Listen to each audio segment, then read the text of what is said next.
What is a tissue? A tissue is a group of similar cells that work together to perform a specific function.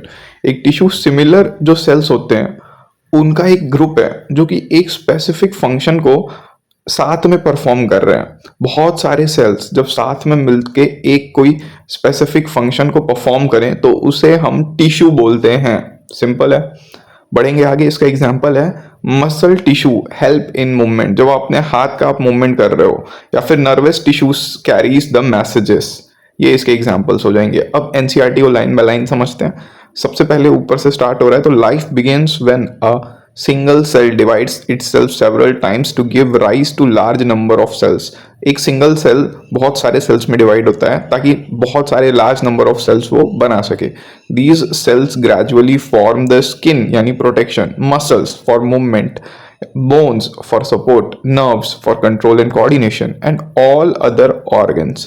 I hope यहाँ तक आपको समझ में आ गया होगा कि एक सेल है, सिंगल सेल, वो डिवाइड हो गया डिफरेंट नंबर ऑफ सेल्स में, लार्ज नंबर ऑफ सेल्स, और फिर वो अलग अलग फंक्शंस को परफॉर्म कर रहा है। जैसे स्किन बना रहा है प्रोटेक्शन के लिए, मसल्स हैं मूवमेंट के लिए, बोन्स है सपोर्ट के लिए, नर्व्स है कंट्रोल एंड कोऑर्डिनेशन के लिए, सारे ऑर्गेनिजम्स में। ठीक है। This process is so intricate that it is considered one of the nature's greatest engineering marvels. ये जो प्रोसेस है ये बहुत ही कॉम्प्लेक्स प्रोसेस है। इंट्रिकेट का मतलब होता है कि बहुत सारे छोटे छोटे पार्ट्स हैं एक लंबी प्रोसेस के अंदर, और वो भी कॉम्प्लेक्स इन नेचर, काफ़ी कॉम्प्लेक्स है। इसीलिए इसको नेचर का सबसे ग्रेटेस्ट इंजीनियरिंग बोला गया है। जब आप इंजीनियरिंग करोगे, जैसे कि मैंने इंजीनियरिंग करी है, तो आपको पता लगेगा कि यार जब आपको एक प्लांट डिज़ाइन करना होता है, एक बहुत बड़ा, मान लो एक फैक्ट्री डिज़ाइन करनी है, तो उसके अंदर ना बहुत छोटी छोटी चीज़ें इंस्टॉल करनी पड़ती हैं। कहीं पे आप जैसे मान लो ईटीपी लगाओगे, इफ्लुएंट ट्रीटमेंट प्लांट, तो उसमें ईटीपी लगाओगे, उसके अंदर आरओ रिवर्स ऑस्मोसिस के लिए लगाओगे, उसके अंदर मल्टी इफेक्ट एवापोरेटर। खैर ज़्यादा डिटेल में मत जाओ, बस ये समझ लो कि भाई जब हम एक बड़े प्रोसेस के अंदर बहुत छोटे छोटे कॉम्प्लेक्स स्ट्रक्चर्स को या फिर प्रोसेस को इन्वॉल्व कर रहे हैं तो उसे इंट्रिकेट बोलेंगे। ठीक है। और ये जो प्रोसेस है इसमें जो ऑर्गन्स हैं उसका बनना एक काफ़ी कॉम्प्लेक्स प्रोसेस है, इसीलिए इसे नेचर्स का ग्रेटेस्ट इंजीनियरिंग मार्वल भी बोला गया है। ठीक है। Researchers have been trying to understand, replicate and modify this process of for human welfare. जो रिसर्चर्स होते हैं वो इसकी पूरी स्टडी करते हैं, इसको रेप्लिकेट यानी इसको कॉपी करने की कोशिश कर रहे हैं और इस प्रोसेस को मॉडिफाई करने की कोशिश कर रहे हैं ताकि ह्यूमन, जो पूरी ह्यूमैनिटी है, उसका वेलफेयर हो सके। To do so it is essential to understand that the natural biological processes that govern the growth and development in plants and animals. ये सब हमें अगर डेवलप करना है तो इसकी अंडरस्टैंडिंग हमें पूरी लेनी पड़ेगी। एक नेचुरल प्रोसेस कैसे होता है, बायोलॉजिकल प्रोसेस कैसे होता है, और क्या गवर्न करता है ग्रोथ को, कैसे डेवलपमेंट होती है प्लांट्स की, एनिमल्स की, इस सब की हमें अच्छे से स्टडी करनी पड़ेगी। और इसकी जर्नी शुरू होती है अभी क्लास 9th में। अभी आप इसको डिटेल में समझोगे, कल को 11th-12th में जाके बायोलॉजी लोगे, उसमें समझोगे, या फिर कोई और स्ट्रीम भी लोगे। खैर जो भी लोगे, मतलब अगर कोई बायो लेता है और आगे चल के इस फील्ड में कुछ डेवलप करता है तो इसके लिए अभी का ये चैप्टर समझना ज़रूरी है। What makes the cell groups together to form tissues and why do some tissues grow throughout the life while others do not? ऐसा क्यों होता है कि कुछ टिश्यूज़ जो हैं वो through out the life grow करते हैं और कुछ नहीं करते? इन सब के आंसर्स अब लेते हैं अगले स्लाइड से। देखो, बाकी का जो नीचे का पैरा है उसको बाद में समझेंगे, पहले एक बेसिक्स यहाँ पे समझ लेते हैं ताकि आपको दिक्कत ना हो। ठीक है, चैप्टर समझने में। अब यहाँ पे ध्यान से समझना, life begins with a single cell. सबसे पहले ना ये जो ब्लैक स्लाइड्स में जितनी भी कंटेंट है इसको कॉपी में नोट कर लो, क्योंकि ये आपको बुक में नहीं मिलेगा। ये मैंने एक्स्ट्रा नोट्स बनाए हैं स्पेशली ताकि आपको समझ में आ जाए। Life begins with a single cell, एक सिंगल सेल से लाइफ शुरू होता है। Every multi cellular organisms begins from a one cell. अब देखो ये क्वेश्चन बन सकता है एग्जाम में कि क्या मल्टी सेलुलर ऑर्गेनिजम्स हमेशा से मल्टी सेलुलर ऑर्गेनिज्म ही होते हैं? तो ऐसा नहीं है। वो अपनी लाइफ जर्नी शुरू कैसे करते हैं? एक सिंगल सेल से। For example, in humans, a new individual begins as a single fertilized cell called zygote. आपने रिप्रोडक्शन इन ह्यूमंस वाला चैप्टर में ये तो समझ लिया होगा zygote फॉर्मेशन कैसे होता है, तो उसी का यहाँ पे कॉन्टेक्स्ट दे रहा है कि अगर एक ह्यूमन है तो वो एक मल्टी सेलुलर ऑर्गेनिज्म है ह्यूमन, पर उसकी जो लाइफ है वो शुरू होती है सिंगल फर्टिलाइज सेल से, जो कि होता है zygote. That single cell repeatedly undergoes cell division एक सेल से बनेंगे 2 सेल, 2 सेल से बनेंगे 4 सेल, 4 सेल से बनेंगे 8 सेल, 8 से 16, ऐसे ही ये साइकिल चलते चलते थाउजेंड्स, थाउजेंड से मिलियन, मिलियन से बिलियंस ऑफ सेल्स बन जाते हैं.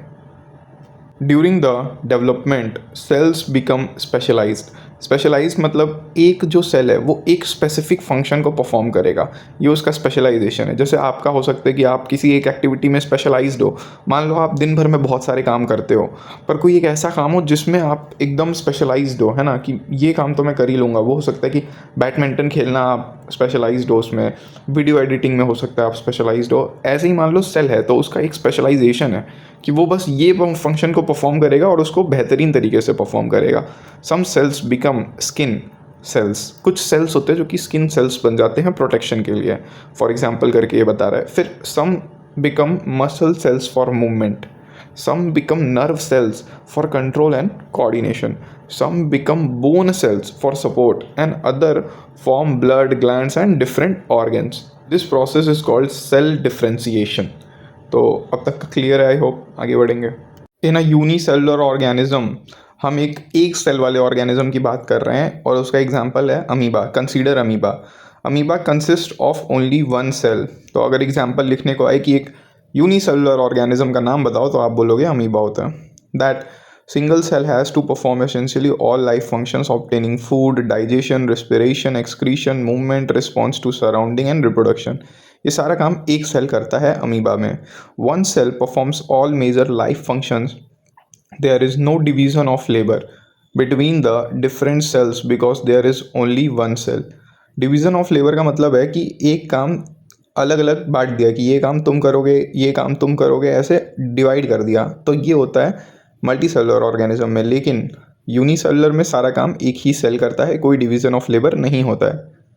What happens in a multi cellular organism. देखो यूनिसेलुलर और मल्टी सेलुलर के बीच में डिफरेंस पूछता है, इसीलिए जो मैं यहाँ पे ब्लैक स्क्रीन और येलो हाईलाइटर से कह सकते हो लिख के जो लाया हूँ, इसको आप अच्छे से लिख लो क्योंकि ये क्वेश्चंस डायरेक्टली आंसर राइटिंग में हेल्प करेगा. Now consider a human being. A human has trillions of cell. अगर हम अपनी बात करें तो हमारे पास ट्रिलियंस ऑफ सेल्स होते हैं.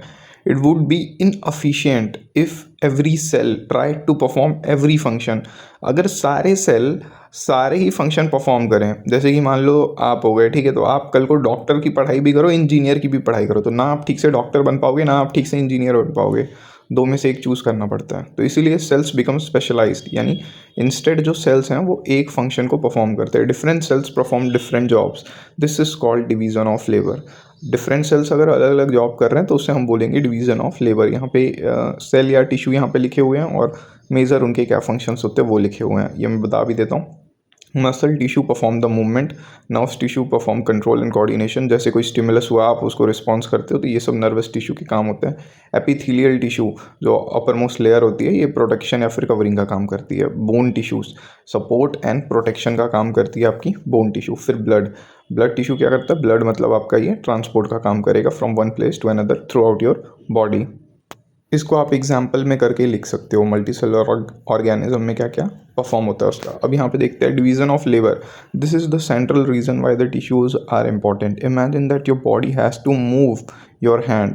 तो इसका एक एग्जाम्पल देके बता रहा है. अगर आपको अपनी बॉडी मूव करनी है या फिर हैंड आपका मूव करना है आपकी बॉडी में से, तो वो कैसे करोगे, अपना हाथ ऊपर कैसे उठाओगे. तो बहुत सारे स्पेशलाइज्ड स्ट्रक्चर्स होते हैं जो कि इसमें वर्क करेंगे. आपके नर्व सेल्स पहले सिग्नल भेजेंगे, सेंड सिग्नल्स, फिर वो जाएंगे मसल सेल्स कॉन्ट्रैक्ट करेंगे, फिर बोन का मूवमेंट होगा और फिर जाके हैंड मूव होगा.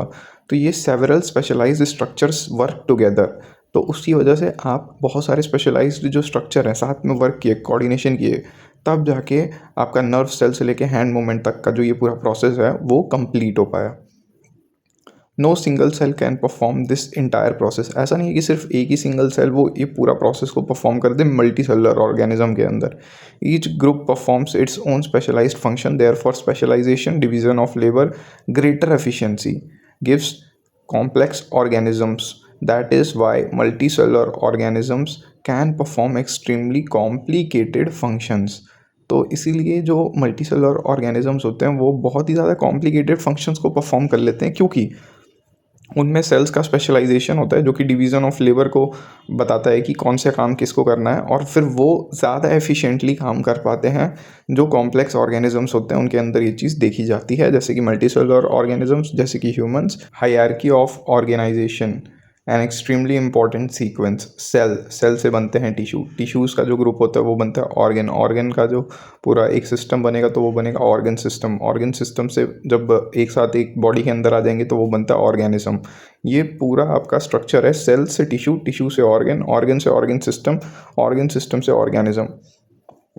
इसका आप स्क्रीनशॉट ले लो, ये आपको क्लास 8, 9, 10, 11, 12 सब में काम आएगा। सबसे पहले लेवल 1 को समझते हैं। Cell is the basic structure and functional unit of life.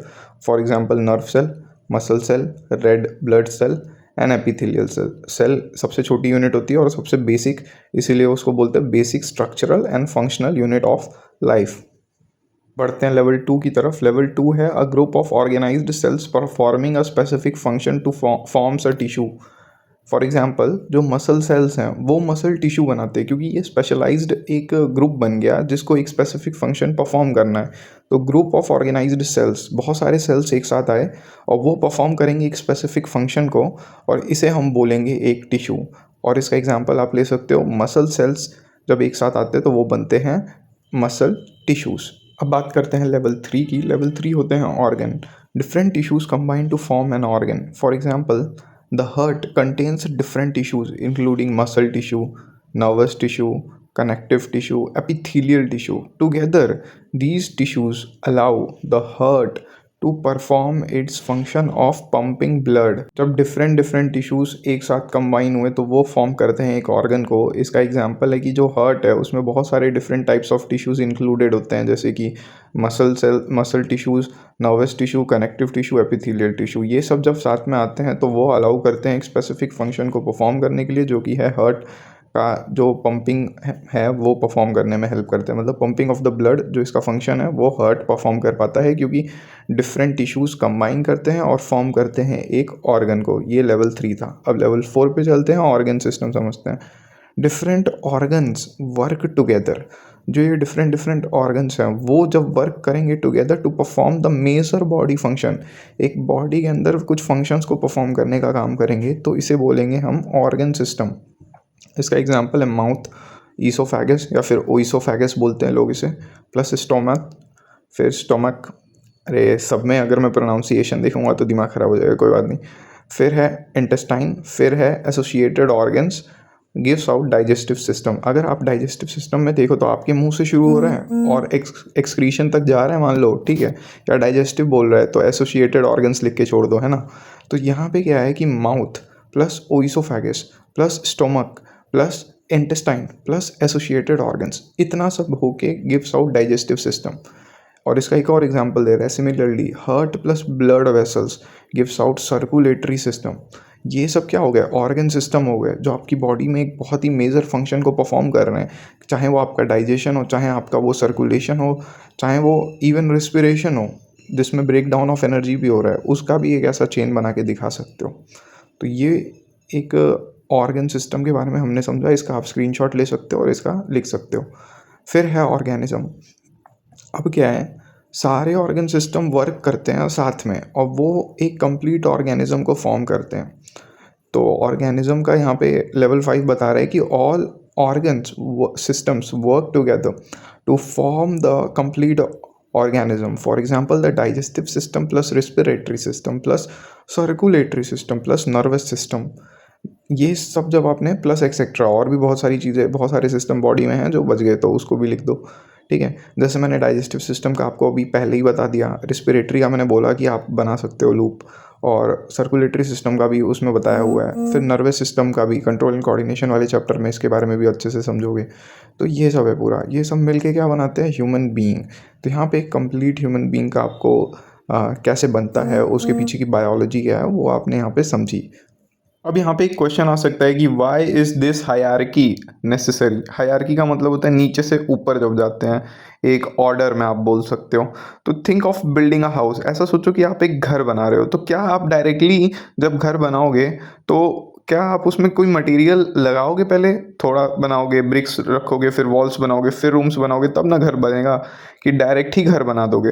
You don't directly build a house, है ना? ऐसा नहीं है कि घर उठा के रख दिया। अमेज़न में एक ऐसा ऑर्डर आता है ना कि डायरेक्ट घर उठा के रख दिया from a random material at all at once, ऐसा नहीं होता। यू हैव ब्रिक्स, फिर ब्रिक्स को अरेंज करते हो तो वॉल्स बनते हैं, फिर वॉल्स को अरेंज करते हो तो रूम बनते हैं, रूम को अरेंज करते हो तो जाके घर बनता है। ऐसा ही सिमिलर केस अब है यहाँ पे। Similarly the body has cells, cells से बनते हैं टिश्यूज़, टिश्यूज़ से बन रहे हैं ऑर्गन्स, ऑर्गन से बन रहे हैं ऑर्गन सिस्टम, और ऑर्गन सिस्टम बना रहा है यहाँ पे organism. Each level is organised from the level below it. मतलब जो अगला लेवल है वो पिछले लेवल पे डिपेंड कर रहा है, जब उससे बना है। मतलब बहुत सारे सेल्स साथ में आएंगे तो टिश्यू बनेंगे, बहुत सारे टिश्यू साथ में आएंगे ऑर्गन्स बनेंगे, ऑर्गन से ऑर्गन सिस्टम बन रहा है, और ऑर्गन सिस्टम से अपना ऑर्गेनिज्म बन रहा है। सिंपल।